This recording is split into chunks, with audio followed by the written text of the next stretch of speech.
నమస్తే. సనాతన ధర్మం ప్రేక్షకులకి స్వాగతం. మనతో పాటుగా ప్రత్యంగిరి అమ్మవారి ఉపాసకులు శ్రీ రాఘవేంద్ర శర్మ గారు ఉన్నారు. ఆయనతో మాట్లాడదాం. శర్మ గారు నమస్తే అండి. నమస్తే. అంటే ఈ మార్చి 3వ తారీఖున మనకి చంద్రగ్రహణం రాబోతుంది. అంటే మన ఇండియాలో ఈ గ్రహణానికి ఎంతవరకు ప్రభావం ఉంది, అండ్ దాంతో పాటు ఏ ఏ రాసులకి ఎలాంటి ఫలితాలు ఉన్నాయి? శ్రీమాత్రే నమః.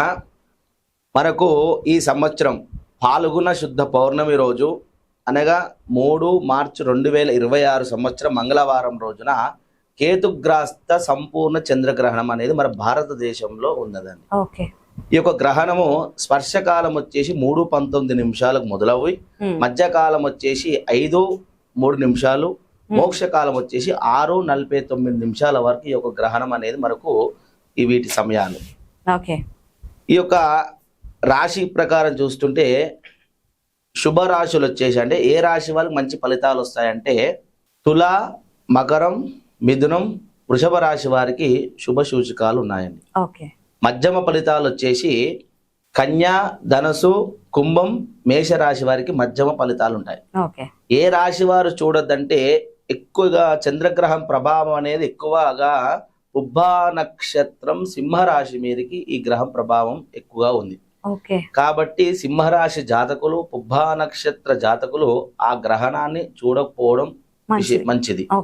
ఆ గ్రహణమి మర్నాడు ఈ యొక్క జాతకులు పుబ్బా నక్షత్రం సింహరాశి వారు మర్నాడు ప్రాయశ్చిత్తం మీ దగ్గరలో శివాలయంకి వెళ్ళి ఆ రోజు స్వామివారిని శివుణ్ణి దర్శించుకొని అభిషేకం చేసుకొని అక్కడ ఉన్నటువంటి పండితుడికి తెల్లటి వస్త్రము, తెల్ల బియ్యము దానం ఇచ్చినట్టయితే ఆ చంద్రగ్రహ ప్రభావం అనేది సింహరాశి మీదకి ఎక్కువ చూపించే అవకాశాలు ఉన్నాయి. ఓకే.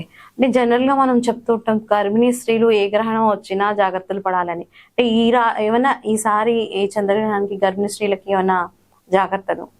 గర్భిణీ స్త్రీలు గాని, చిన్న పిల్లలు ఉన్న తల్లులు గాని మనకు గ్రహణం ఆ రోజు మధ్యాహ్నం 3 నుంచి ప్రారంభం అవుతుంది కాబట్టి సాధ్యమైనంత వరకు గర్భిణీ స్త్రీలు 12 లోపట్నే భోజనం చేసి విశ్రాంతి తీసుకోవడం చాలా మంచిది. ఆ రోజు గ్రహణం అయిపోయేంత వరకు ఇంట్లో నుండి బయటికి రాకుండా గ్రహణం తదనంతరం మళ్ళా శుభ్రంగా స్నానం చేసుకొని ఇంట్లో దేవతలందరినీ కూడా శుభ్రంగా కడుక్కొని అర్చించుకొని మళ్ళీ ఆ భోజనం చేస్తే గర్భిణీ స్త్రీలకు కూడా ఎలాంటి ఇబ్బంది లేకుండా ఆనందంగా ఉండే అవకాశాలు ఉన్నాయి. పూజకి ఏమన్నా అంటే లైక్ ఆ గ్రహణం విడిచాక ఏమన్నా స్పెషల్ గా మనము ఈ జపం లాంటి ప్రత్యేక జపాలు ఏమైనా చేసుకోవాల్సినవి ఏమైనా ఉన్నాయా?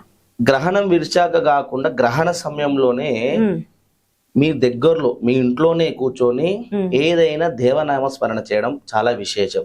ఎందుచేత అంటే సాధారణ రోజులకు నువ్వు చేసేటువంటి జపానికి గ్రహణ సమయంలో చేసేటువంటి జపాలకి 100కి 10 రెట్ల ఫలితాన్ని ఇస్తుందట.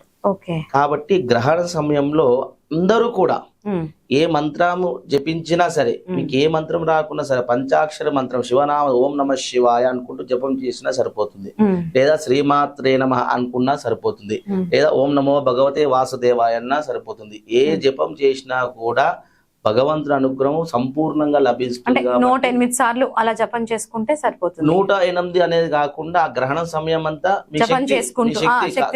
ఖాళీగా కూర్చునే బదులు మీరు జపం చేసుకుంటూ చేయడం ద్వారా ఏమైతుందంటే సాధ్యంగా నార్మల్ టైంలో చేసేదానికి గ్రహణ సమయంలో చేసేదానికి విశేషమైన రెట్టింపు ఫలితం వస్తుంది. కాబట్టి ఖచ్చితంగా భగవంతుని నామ స్మరణ చేసుకుంటుంటే ఇంకా మంచి ఫలితాలు ఉండే అవకాశాలు ఉంటాయి. చాలా చక్కగా చెప్పారండి. Thank you.